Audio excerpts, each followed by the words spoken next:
Okay, so let's solve second set of objectives from the chapter 1, units and measurements, from the book Concepts of Physics by H.C. Verma. First question, the dimensions m to the 1 लिखा नहीं है, मतलब l to the power -1 t to the -2, ये dimensions दिए गए कौन से quantities को रिप्रेजेंट करते हैं, करस्पॉन्ड करते हैं. सो ऑप्शन ए देखते हैं, work done by force. So हमें मालूम है work done is equal to force into displacement. अगर आपको फोर्स का भी याद नहीं होगा तो ये मास इंटू एक्सेलरेशन, राइट, जिसको आपको मालूम है d2x by D T square हम लोग लिखते हैं और फिर x. सो इसके डायमेंशन आएंगे m l2 t to the -2. So obviously नहीं है, सो ऑप्शन ए नहीं है. Similarly option B, linear momentum p यानी मास इनटू वेलोसिटी. सो ये होगा m l t to the -1, ये भी नहीं है, तो ऑप्शन ए ऑप्शन बी नहीं हुए. सिमिलरली सी देखते हैं, pressure is equal to force upon area.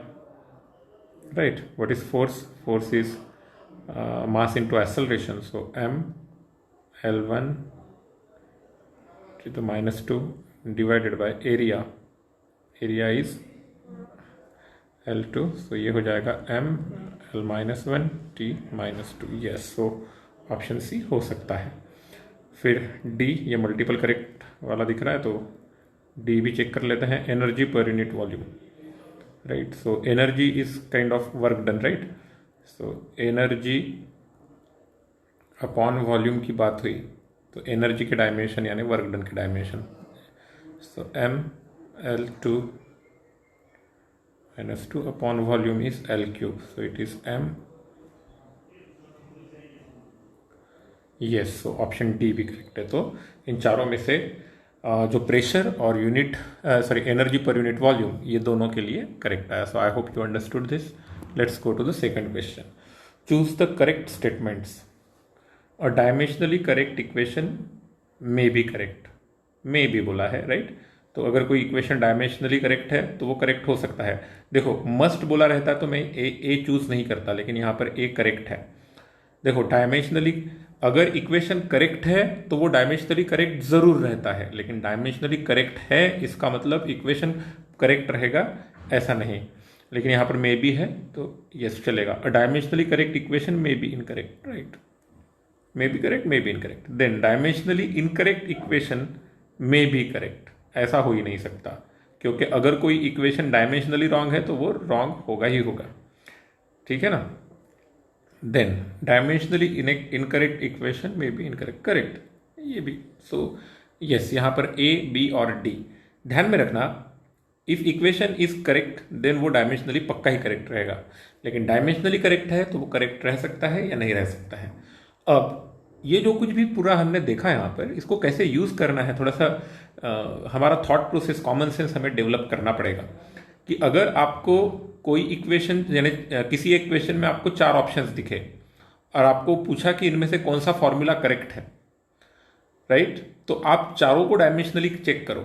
अगर उनमें से 3 फॉर्मूले डायमेंशनली इनकरेक्ट है तो पक्का बचा हुआ आपका आंसर है, राइट. लेकिन अगर सपोज चारों के चारों 2 या 2 से ज्यादा डायमेंशनली करेक्ट है तो फिर डायमेंशनल एनालिसिस आपको वहां पर परफेक्ट आंसर नहीं देगा.